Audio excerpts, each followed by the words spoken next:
ఎక్కడ ఎంచుకుందాం అనుకుంటున్నావు టాటూ? ఇక్కడమ్మా. అబ్బా అమ్మా, ఏంటమ్మా వాత పెట్టావు? లేకపోతే టాటూ కావాలంట టాటూ. అది కూడా కనీ పెంచిన అమ్మా నాన్న పేరు కాకుండా కనిపించిన వాడేవాడో పేరు ఎంచుకుంటుందంట. బా టాటూ వేసుకుంటే తప్పేంటమ్మా? తప్పేం కాదే, కానీ ఇప్పుడు కాదంటున్నా. రేపు పెళ్ళయ్యాక మీ ఆయనకి ఇష్టమైతే అప్పుడు వేయించుకో. ఏంటి దీనికి కూడా వాడు పర్మిషన్ తీసుకోవాలా? నోరు మూసుకొనుండు, 2 దోశలేస్తా, కూర్చొని తిను. మూసుకొని ఎలా అమ్మా తినేది? ఇంకోటి కావాలా? ఆహా, ఇట్స్ ఎనఫ్. ఏమండి ఇది చూడండి. ఏంటే ఈ ముగ్గిలా ఉంది? ఇది ముగ్గు కాదండి, టాటూ. టాటూనా? ఇలా ఉందేంటి? ప్రెసెంట్ ఇది ట్రెండింగ్ లో ఉందండి. మీరు ఓకే అంటే నేను వేయించుకుంటా. ఏంటి ఇదా? హా, ఏం లేదండి, ఇక్కడ స్టార్ట్ అవుతుంది, ఇలా వెళ్ళి ఇలా వెళ్ళి ఇలా వెళ్ళి ఇక్కడ ఎండ్ అవుతుంది. కోట ముఖం పచ్చడైపోద్ది. అదేమన్నా టాటూ అనుకుంటున్నావా, నేషనల్ హైవే అనుకుంటున్నావా? అలా కాదండి. టాటూ లేదేం లేదు, వెళ్ళి పని చేసుకోబా. టాటూ కావాలంట టాటూ. పోనీ వేరే టాటూ వేయించుకోనా? వేరే హా. ల్యాప్టాప్ తీసుకొని ఏమే, అర్జెంటుగా కాల్ చేసి రమ్మన్నావు. ఏమైనా ప్రాబ్లమా? ఇంతకీ అల్లుడు గారు ఎక్కడే? ఏంటే, ఏం మాట్లాడావు? అమ్మా, నేను డివోర్స్ తీసుకోవాలి అనుకుంటున్నాను. డైవర్సా? ఏంటి, ఏం మాట్లాడుతున్నావు? అల్లుడు గారు ఎక్కడా? అల్లుడు, అల్లుడు! కళ్ళు ఎదురుగా కన్న కూతురుని పెట్టుకొని అల్లుడు అల్లుడు అంటావేంటి? ఏమైంది నాన్నా? నా వల్ల కావట్లేదమ్మా అతనితో. మంచోడు మంచోడు అని ఇచ్చి పెళ్లి చేశారు, కనీసం నన్ను పట్టించుకోవట్లేదు. అరే, ఇంట్లో ఒక పెళ్ళాం ఉంది, దాంతో టైం స్పెండ్ చేద్దాం, సరదాగా బయటకు తీసుకెళ్దామని లేదమ్మా తనకి. ఎప్పుడు చూడు వర్క్ వర్క్ వర్క్ అని ల్యాప్టాప్ ముందరేసుకొని కూర్చుంటాడు.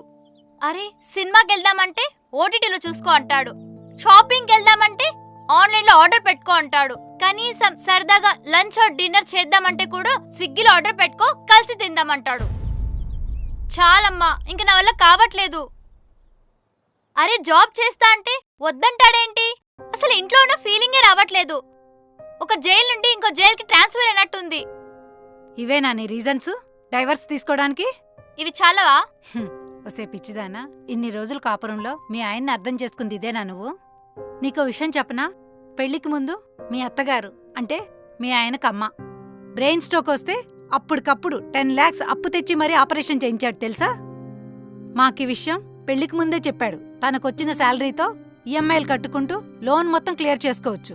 కానీ అలా చేస్తే నువ్వెక్కడ ఇబ్బంది పడతావోనని నీకోసం, కేవలం నీకోసం తను ఓవర్ టైం చేస్తున్నాడే.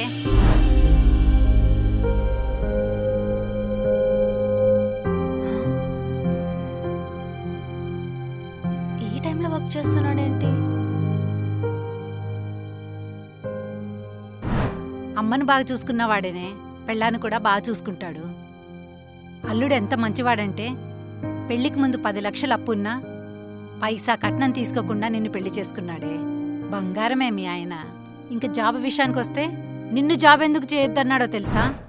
మిడిల్ క్లాస్ అమ్మాయిలు చాలా కష్టపడి పెరుగుతారు అత్తయ్య. అందులోనూ వృంద. మీరు మావయ్య వర్క్కి వెళ్ళినప్పుడు ఇంట్లో పనులన్నీ తనే చేసేది. ఆ తర్వాతే కాలేజ్కి వెళ్ళేది. పెళ్ళికి ముందు తనే వర్క్ చేసి పెళ్ళైన తర్వాత తనే జాబ్ చేస్తానంటే నేను ఎలా ఒప్పుకుంటాను అత్తయ్య? అందుకే వద్దాను. చూడు వృందా, పెళ్లికి ముందు అబ్బాయిలు అల్లరిచిల్లరుగా ఉంటారేమో కానీ వన్స్ పెళ్ళయ్యాక బాధ్యతలన్నీ వాళ్ళ భుజాన్ని వేసుకుంటారు. వాళ్ళకి మనం ఏమైనా హెల్ప్ చెయ్యాలి అనుకుంటే వాళ్ళని అర్థం చేసుకుని బాగా చూసుకోవటమే. అంతకు మించి మనం ఏం చెయ్యలేమమ్మా. అమ్మ వృందా, ఆవేశంలో ఎలాంటి నిర్ణయాలు తీసుకోకు. లోపలికెళ్ళి ఫ్రెష్ అయ్యి ఒక గ్లాస్ మంచినీళ్ళు తాగి నెమ్మదిగా ఆలోచించు. సరే అమ్మా, టైం అయింది, నేను వెళ్ళొస్తాను. డాడీ ఎదురు చూస్తూ ఉంటారు, జాగ్రత్త.